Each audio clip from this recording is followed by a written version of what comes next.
Hi guys, this is John Adamson, the Rehab and Documentation Guru, and today I want to talk about skill. So, before physical therapy school, back in the day when I had just graduated from high school, during that summer when I was working up to save up some money, preparing to go to school, for some reason I decided I was going to learn to juggle. And I went from, in June, barely being able to keep two balls up in the air to September, just before I started school, not only be able to juggle three, but be able to juggle three well enough that I could throw behind my back, under my leg, bounce and catch. I could juggle different size balls. I could also juggle with an apple in my hand and take a bite of the apple and maintain my juggling. And then I juggled four. I learned how to juggle four, which is much harder than juggling three. So anyway, I learned to juggle with skill. Now, if you had asked me what steps I took to get to that skill along the way, I might not have been able to articulate all of them or to talk about the juggling skill involved. I just did it because I practiced it and practiced it and practiced it over and over again until I got it. And that's much the way we operate as skilled clinicians in some ways. Let me give you an example related to healthcare. So I went to a course that Summit offers on manual therapy, and I wish I could remember the instructor, but it was excellent. In fact, I think I made a video a few months back about it and recommended it. This guy does a cash-based business, so he doesn't have to worry about documentation from a reimbursement perspective, but he still documents to ensure that in case his clients want to do a request for repayment from their insurance, they can. They'll have the documentation support.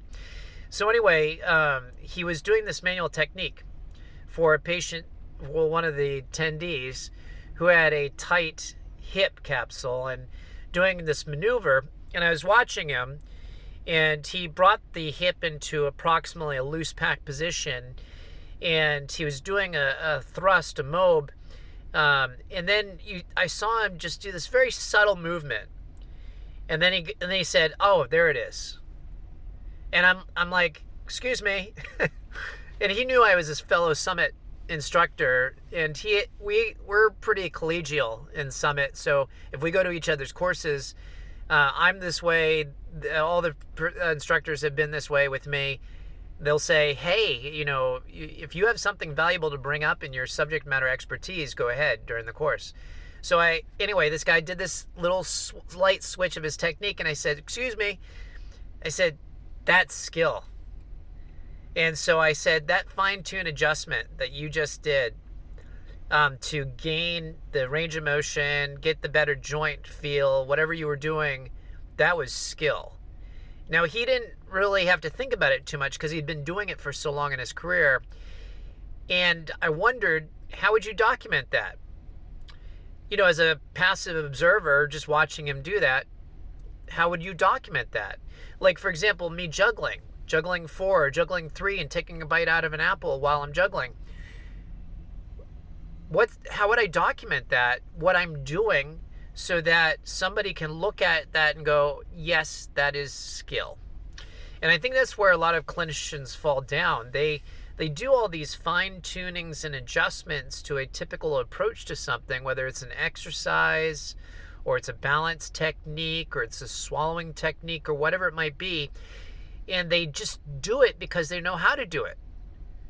But then they have to translate that to paper. And so one of the problems with skill that I find is that you get to a point where you're not thinking about it, and that's the problem. We should be able to, in everything we do, be able to articulate down to the intricate little movement what the skill is that we're doing. And when we can do that and think through it rationally, we can then put it on paper. And then when we put it on paper, a reviewer who doesn't know that skill can go, wow, I didn't know that about X, Y, and Z interventions, and I can clearly see this person knows what they're doing. And that's what helps us get paid, folks. So your job as a skilled clinician who does things automatically sometimes because you've just been doing it for a long time is to translate what you don't have to think about anymore into something that others have to think about, because you want them to think you should get paid for what you do. Anyway, this is John Adamson, the Rehab and Documentation Guru. Hoping you have a great night. Take care and God bless.